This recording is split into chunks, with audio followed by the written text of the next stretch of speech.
Ensuite, la cause, évidemment, de cette évolution climatique, pour l'instant, je ne l'ai pas explicitée, mais pour en arriver à cette cause et à la cause humaine, bien évidemment, je montre d'abord cette évolution des émissions du dioxyde de carbone, donc du CO2, dans l'atmosphère, depuis 1990 jusqu'à aujourd'hui. 2014, c'est une estimation.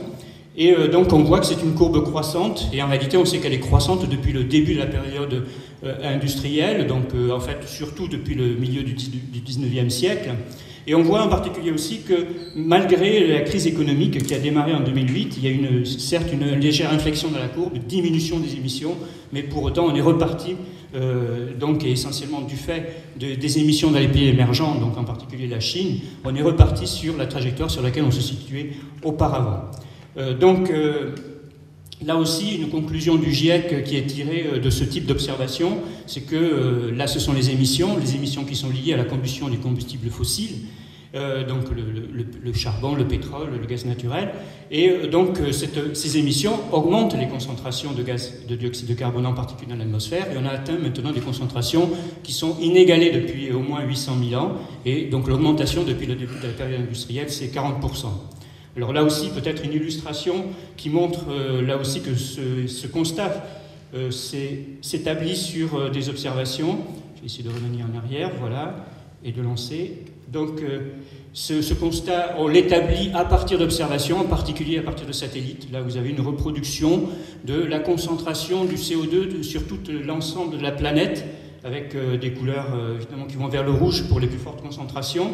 Et mois après mois, donc on voit évoluer cette concentration, on voit apparaître un cycle saisonnier qui est lié en fait au cycle de la végétation. Quand la végétation se développe, elle fixe une partie du carbone à cause de la photosynthèse. Et comme il y a plus de végétation dans l'hémisphère nord, ça a quand même un effet à l'échelle planétaire qui est dissymétrique. Donc on voit apparaître cet effet de la végétation sur la courbe moyenne mondiale. Mais vous avez vu qu'il y avait une croissance qui était quand même régulière en tendance. Bon, la dernière question. Oui. Je voudrais juste revenir, si vous voulez bien, sur cette courbe dont vous parlez, qui est saisonnière, là, où il me semble que chaque fois qu'elle descend, c'est en fait une image de la capacité de notre végétation à capter du CO2, n'est-ce pas? Voilà. Est-ce qu'il existe des travaux aujourd'hui scientifiques sur le calcul ou l'évaluation de la capacité de l'agriculture, si on se tournait vers une agriculture de séquestration du CO2, à étaler, enfin, ou en tout cas à aider à ce que cette courbe ne soit pas aussi ascendante d'un cycle sur l'autre? Est-ce qu'aujourd'hui il y a des travaux qui peuvent montrer ça et du coup qui peuvent mettre en exergue les modes culturaux qui vont avec? Oui, alors effectivement, c'est bien ce qui illustre cette courbe, c'est un petit peu pour ça aussi que je l'ai montré, parce que ça illustre en même temps la complexité du système et puis le rôle que peut jouer la biodiversité, que peut jouer la végétation dans ce système pour séquestrer. C'est un puits de carbone. Sur l'ensemble des émissions annuelles des activités humaines, il y en a à peu près la moitié qui est réabsorbée soit par la végétation sur le continent, soit par les océans. Et donc c'est évidemment crucial.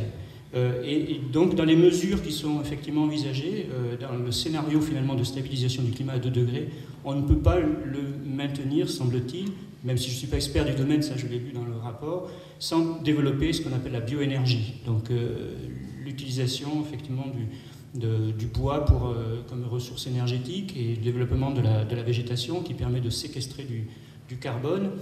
C'est une des conditions nécessaires, et au travers aussi, donc c'est l'agroforesterie plus que l'agriculture peut-être, mais qui est ça fait partie de la solution effectivement pour diminuer, et il y a des estimations qui sont faites dans le rapport pour savoir quelle part cela peut prendre. Là je ne suis pas suffisamment expert sur le sujet pour pouvoir vous donner un chiffre, mais ça en fait partie. Voilà, écoutez, merci. Je crois qu'on peut applaudir M. Planton parce que c'était très...